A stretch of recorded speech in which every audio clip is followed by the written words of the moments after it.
असलामुअलैकुम दोस्तों, मेरा नाम है मज़हरुल्लाह कुरैशी तो तुसी वेख रहे जे PFG न्यूज़। कुरान मजीद विच लफज कुरान 70 वारी आया है ते कई मानियां विच इस्तेमाल होया है। ये अरबी ज़बान दे फेल इकरा यानी करा दा मस्तर है, जिसका मानी है कि उसने पढ़िया या उस तलावत की। सरयानी ज़बान विच इस दे मिसावी कुरान हू दा लफज आया है, जिहदा मतलब है सहीफा पढ़ना या सबक पढ़ना। गो के कई मगरबी आलम इस लफज नूं सरयानी बोली दा अखर ही समझते ने, पर बहुते मुसलमान उलमा इकराम इस दी असल इस लफज इकरा यानी करा नूं ही करार देंदे ने। बहरहाल हज़रत मुहम्मद सल्लल्लाहु अलैहि वसल्लम दे वेले तक ये अरबी इस्तलाह बन चुकी सी ते लफज कुरान दा एक अहम मतलब तलावत करना है।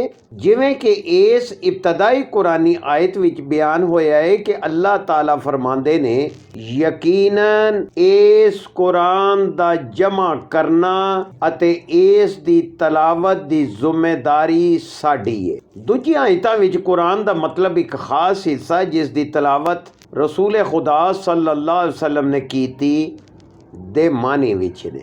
नमाज विच तलावत दे इस मतलब दा कई मुकामां ते जिक्र आया, जिवें इस आयत विच ते जदों कुरान पढ़िया जावे तां इस नूं गौर नाल सुनो ਅਤੇ ਚੁੱਪ ਰਹੋ। ਜਦੋਂ ਕਿ ਦੂਜੇ ਸਹਾਇਫ ਜਿਵੇਂ ਕਿ ਤੌਰਾਤ ਤੇ ਅੰਜੀਲ ਦੇ ਨਾਲ ਇਹ ਲਫ਼ਜ਼ ਇਸਤੇਮਾਲ ਕੀਤਾ ਜਾਵੇ ਤਾਂ ਇਸ ਦਾ ਮਤਲਬ ਤਦਵੀਨ ਸ਼ੁਦਾ ਸਹੀਫਾ ਵੀ ਹੋ ਸਕਦਾ ਹੈ। ਇਸ ਇਸਤਲਾਹ ਨਾਲ ਮਿਲਦੇ ਜੁਲਦੇ ਕਈ ਮੁਤਰਾਦਿਫ ਵੀ ਕੁਰਾਨ ਵਿੱਚ ਕਈ ਮੁਕਾਮਾਂ ਤੇ ਇਸਤੇਮਾਲ ਹੋਏ ਨੇ। ਹਰ ਮੁਤਰਾਦਿਫ ਦਾ ਆਪਣਾ ਇੱਕ ਖਾਸ ਮਤਲਬ ਹੈ, ਪਰ ਬਾਜ਼ ਮਖਸੂਸ ਸਿਆਕੋ ਸਬਾਕ ਅੱਗੇ ਤੇ ਪਿੱਛੇ ਵਿੱਚ ਇਹਨਾਂ ਦਾ ਵਰਤਾਵਾ ਲਫ਼ਜ਼ ਕੁਰਾਨ ਦੇ ਬਰਾਬਰ हो जाता है। जिवें किताब बामानी किताब, आयत बामानी निशान, सूरत बामानी सहीफा आख्या गया है।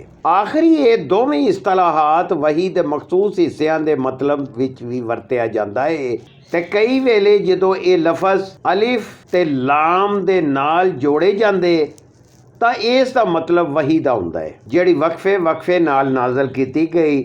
ਅਤੇ ਬਾਜ਼ ਹੋਰ ਇਹੋ ਜਿਹੇ ਅੱਖਰ ਇਹ ਨੇ ਜਿਵੇਂ ਜ਼ਿਕਰ ਬਾਮਾਨੀ ਯਾਦਹਾਨੀ ਤੇ ਹਿਕਮਤ ਬਾਮਾਨੀ ਦਾਨਾਈ ਯਾਨੀ ਸੂਝਵਾਨੀ। ਕੁਰਾਨੇ ਕਰੀਮ ਆਪਣੇ ਆਪ ਨੂੰ ਅਲ ਫੁਰਕਾਨ ਹੱਕ ਤੇ ਬਾਤਲ ਦੇ ਵਿਚਕਾਰ ਫਰਕ ਕਰਨ ਵਾਲਾ, ਉਮੁਲ ਕਿਤਾਬ ਹੁਦਾ ਯਾਨੀ ਰਹਿਨਮਾਈ, ਹਿਕਮਤ ਦਾਨਾਈ, ਜ਼ਿਕਰ ਯਾਦਹਾਨੀ ਅਤੇ ਤਨਜ਼ੀਲ ਵਹੀ या उच्ची थां तो नीवी थां घल्ली जाण वाली शै बयान करता है। एक होर इस्तलाह अल किताब भी है। गो ये अरबी जबान विच दूजे सहीफियां जिवें तौरात जबूर वास्ते भी वरती गई है, पर कुरान मजीद तो इसमें सिर्फ कुरानी है।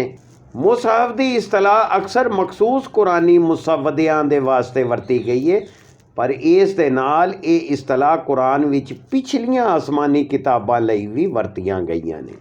इस्लामी रवायात के मुताबिक हज़रत मुहम्मद सल्लल्लाहु अलैहि वसल्लम अते पहली वही गारे हीरा विच उस वेले नाज़िल हुई जदों आप तन्हाई विच इबादत वास्ते उत्थे मौजूद सन।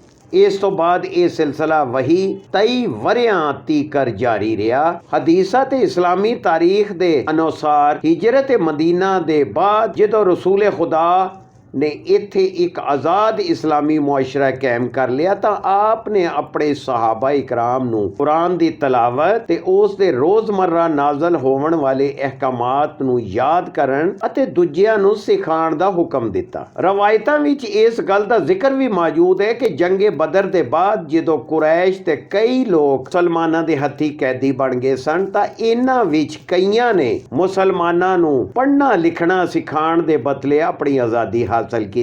इस तरह हौली हौली कई मुसलमान पढ़ लिख गए ते फिर कुराने करीम नूं पत्थरां हड्डियां अते खजूरां दे पत्तियां ते लिखिया जावन लगा। अक्सर शुरू दियां सूरतां मुसलमानां दे वर्तावे विच सन, क्यों जे इन्हां दा जिक्र सुन्नी ते शिया दोहां दियां रवायतां विच मिलदा है। ताहम रसूलुल्लाह सल्लल्लाहु अलैहि वसल्लम दी वफात दे वेले तक ਵੀ ਕੁਰਾਨ ਮਜੀਦ ਇੱਕ ਕਿਤਾਬ ਦੇ ਰੂਪ ਵਿੱਚ ਮੌਜੂਦ ਨਹੀਂ ਸੀ। ਸਹੀ ਬੁਖਾਰੀ ਸ਼ਰੀਫ ਵਿੱਚ ਰਸੂਲ ਖੁਦਾ ਸੈਯਦਨਾ ਹਜ਼ਰਤ ਮੁਹੰਮਦ ਸੱਲੱਲਾਹੁ ਅਲੈਹਿ ਵਸੱਲਮ ਉੱਤੇ ਨਜ਼ੂਲ ਵਹੀ ਦੀ ਕੈਫੀਅਤ ਦਾ ਹਾਲ ਕੁਝ ਇੰਜ ਦਰਜ ਹੈ ਕਿ ਕਈ ਮੌਕਿਆਂ ਤੇ ਵਹੀ ਘੰਟੀ ਦੇ ਵੱਜਣ ਦੀ ਤਰ੍ਹਾਂ ਨਾਜ਼ਲ ਹੁੰਦੀ। ਉਮੁਲ ਮੋਮਿਨੀਨ ਸੈਯਦਨਾ ਹਜ਼ਰਤ ਬੀਬੀ ਆਇਸ਼ਾ ਰਜ਼ੀ ਅੱਲਾਹ ਤਾਲਾ ਅਨਹਾ ਫਰਮਾਂਦੀਆਂ ਨੇ ਕਿ ਮੈਂ ਇੱਕ ਠੰਡੇ ਮੌਸਮ ਦੇ ਦਿਹਾੜ ਵਿੱਚ ਵਹੀ ਦਾ ਨਜ਼ੂਲ ਤੱਕਿਆ। ਜਦੋਂ ਵਹੀ ਦਾ ਨਜ਼ੂਲ ਖਤਮ ਹੋਇਆ ਤੇ ਮੈਂ ਕੀ ਤੱਕਨੀਆਂ ਕਿ ਰਸੂਲ ਖੁਦਾ ਸੱਲੱਲਾਹੁ ਅਲੈਹਿ ਵਸੱਲਮ ਦੇ ਮੱਥੇ ਤੋਂ ਪਸੀਨੇ ਦੇ ਕਤਰੇ ਟਪਕ ਰਹੇ ਨੇ।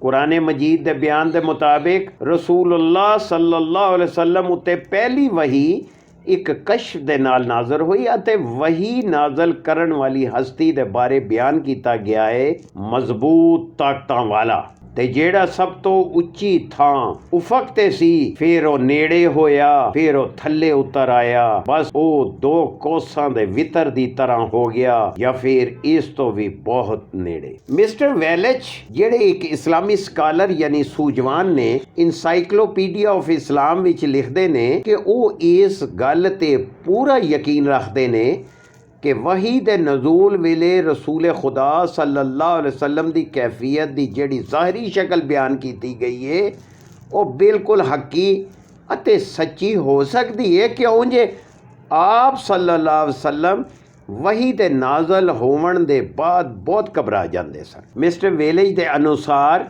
ਨਜ਼ੂਲ ਵਹੀ ਦੇ ਮੌਕੇ ਉੱਤੇ ਰਸੂਲ ਕਾਇਨਾਤ ਸੱਲੱਲਾਹੁ ਅਲੈਹਿ ਵਸੱਲਮ ਨੂੰ ਹਾਲਾਤ ਦੇਵਣ ਵਾਲੇ ਝਟਕੇ ਲੱਗਦੇ ਸਨ ਅਤੇ ਕੋਲ ਬੈਠੇ ਸਹਾਬਾ ਇਕਰਾਮ ਵਾਸਤੇ ਇਸ ਗੱਲ ਦਾ ਸਬੂਤ ਸੀ ਕਿ ਵਹੀ ਦਾ ਮਬਦਾ ਵਾਕਈ ਮਾ ਫੌਕੁਲ ਫਿਤਰਤ ਹੈ। ਤਾਹਮ ਨਾਕਿਦੀਨ ਰਸੂਲੁल्लाह सल्लल्लाहु अलैहि वसल्लम यानी कुरैश मक्का ਇਨ੍ਹਾਂ ਮੁਸ਼ਾਹਿਦਾਤ ਦੇ ਬਿਨਾ ਉੱਤੇ ਆਪ ਨੂੰ ਤੌਬਾ ਨਊਜ਼ ਬਿੱਲਾ ਦੀਵਾਨਾ ਅਤੇ ਜਾਦੂਗਰ ਜੇ ਲਫ਼ਜ਼ਾਂ ਵਿੱਚ ਪਰੋਂਦੇ ਰਹਿੰਦੇ ਸਨ, ਕਿਉਂ ਜੇ ਕਦੀਮ ਅਰਬ ਵਿੱਚ ਕਈ ਲੋਕ ਇਹੋ ਜਿਹੇ ਤਜਰਬਾਤ ਦੇ ਮੁਦਈ ਸਨ। ਮਿਸਟਰ ਵੈਲਿਚ ਮਜ਼ੀਦ ਇਹ ਗੱਲ ਆਖਦੇ ਨੇ ਕਿ ਇਹ ਗੱਲ ਗੈਰ ਵਾਜ਼ਿਹ ਹੈ ਕਿ ਇਸ ਤਰ੍ਹਾਂ ਦੇ ਮੁਸ਼ਾਹਿਦਾਤ ਰਹਿਮਤੁਲ ਲਿਲ ਆਲਮੀਨ ਹਜ਼ਰਤ ਮੁਹੰਮਦ ਸੱਲੱਲਾਹੁ ਅਲੈਹਿ ਵਸੱਲਮ ਦੇ ਇਬਤਦਾਈ ਦਾਅਵੇ ਨਬੂਵਤ ਦੇ ਪਹਿਲੇ ਦੇ ਨੇ ਜਾਂ ਬਾਅਦ ਦੇ। ਕੁਰਾਨੁਲ ਹਕੀਮ ਸਰਕਾਰੇ ਮਦੀਨਾ ਨੂੰ ਉਮੀ ਆਖਦੀ ਏ, ਜਿਸ ਦਾ ਆਮ ਤੌਰ ਤੇ ਅਨਪੜ੍ਹ ਦਾ ਤਰਜਮਾ ਤੇ ਮਤਲਬ ਲਿੱਤਾ ਜਾਂਦਾ ਏ, ਪਰ ਇਸ ਦਾ ਅਸਲ ਮਤਲਬ ਤੇ ਮਾਨੀ ਬੜਾ ਹੀ ਗੁੰਝਲਦਾਰ ਅਤੇ ਮੁਸ਼ਕਿਲ ਹੈ। ਕੁਰੂਨ ਵਸਤਾ ਦੇ ਮੁਫਸਰੀਨ ਜਿਵੇਂ ਹਜ਼ਰਤ ਇਮਾਮ ਤਬਰੀ यानी तबरानी ਦੇ ਮੁਤਾਬਿਕ ਇਸ ਇਸਤਲਾਹ ਦੇ 2 ਮਤਲਬ ਨੇ। ਪਹਿਲਾ ਇਹ ਕਿ ਅਮੂਮੀ ਤੌਰ ਤੇ ਲਿਖਣ ਪੜ੍ਹਨ ਦੇ ਕਾਬਿਲ ਨਾ ਹੋਣਾ ਅਤੇ ਦੂਜਾ ਮਤਲਬ ਇਹ ਹੈ ਕਿ ਪਿਛਲੀਆਂ ਇਲਹਾਮੀ ਕਿਤਾਬਾਂ ਤੇ ਸਹੀਫਿਆਂ ਤੋਂ ਲਾ ਇਲਮ ਹੋਣਾ, ਜਦੋਂ ਕਿ ਕੁਝ ਮੁਫਸਰੀਨ ਪਹਿਲੇ ਮਤਲਬ ਨੂੰ ਜ਼ਿਆਦਾ ਬਿਹਤਰ ਆਖਦੇ ਨੇ। ਇਸ ਗੱਲ ਤੋਂ ਅੱਡ ਰਸੂਲ ਖੁਦਾ ਸੱਲੱਲਾਹੁ ਅਲੈਹਿ ਵਸੱਲਮ ਦਾ ਅਨਪੜ੍ਹ ਹੋਣਾ ਆਪ ਦੀ ਨਬੂਵਤ ਦੀ ਸਦਾਕਤ ਦੀ ਇੱਕ ਭਰਵੀਂ ਦਲੀਲ ਵੀ ਸਮਝੀ ਜਾਂਦੀ ਹੈ। ਜਿਵੇਂ ਕਿ ਇਮਾਮ ਰਾਜ਼ੀ ਰਹਿਮਤੁल्लाह अलैह ਫਰਮਾਉਂਦੇ ਨੇ ਕਿ ਜੇ ਰਸੂਲੁल्लाह ਸੱਲੱਲਾਹੁ ਅਲੈਹਿ ਵਸੱਲਮ ਲਿਖਣ ਪੜ੍ਹਨ ਤੇ ਪੂਰੀ ਮਹਾਰਤ ਰੱਖਦੇ ਹੁੰਦੇ ਤਾਂ ਨਾਕਦੀਨ ਨਬੂਵਤ ਆਪ ਤੇ ਇਹ ਸ਼ੁਬਾ ਕਰ ਸਕਦੇ ਸਨ ਕਿ ਉਹਨਾਂ ਆਪਣੇ ਪਿਛੋਕੜੇ ਦੀਆਂ ਕਿਤਾਬਾਂ ਪੜ੍ਹੀਆਂ ਹੋਣਗੀਆਂ। ਦੋਸਤੋ, ਇਹ ਕੁਰਾਨ ਸੀਰੀਜ਼ ਦੀ ਦੂਜੀ ਲੜੀ ਸੀ। ਅਸੀਂ ਉਮੀਦ ਕਰਦੇ ਹਾਂ ਕਿ ਇਹ ਤੁਹਾਨੂੰ ਪਸੰਦ ਆਏਗੀ ਤੇ ਮੈਂ ਇਹ ਵੀ ਉਮੀਦ ਕਰਦਾ ਹਾਂ ਕਿ ਤੁਸੀਂ ਸਾਡੇ PFG ਨਿਊਜ਼ ਚੈਨਲ ਨੂੰ ਸਬਸਕ੍ਰਾਈਬ ਤੇ ਲਾਈਕ ਕਰੋਗੇ ਅਤੇ ਨਾਲ ਲੱਗੀ ਹੋਈ ਘੰਟੀ ਦੀ ਕਿੱਲੀ ਵੀ ਦਬ ਦਿਓਗੇ ਤਾਂ ਕਿ ਤੁਸੀਂ ਸਾਡੇ ਨਾਲ ਜੁੜੇ ਰਹੋ। ਤੇ ਅਸੀਂ ਇਸ ਸਿਲਸਿਲੇ ਦੀ ਤੀਜੀ ਕੜੀ ਦੇ ਨਾਲ ਛੇਤੀ ਤੁਹਾਡੀ ਖਿਦਮਤ ਵਿੱਚ ਦੁਬਾਰਾ ਹਾਜ਼ਰ ਹੋਵਾਂਗੇ। ਆਪਣਾ ਤੇ ਆਪਣੇ ਗੁਆਂਢੀਆਂ ਰਿਸ਼ਤੇਦਾਰਾਂ ਦਾ ਧਿਆਨ ਰੱਖਣਾ।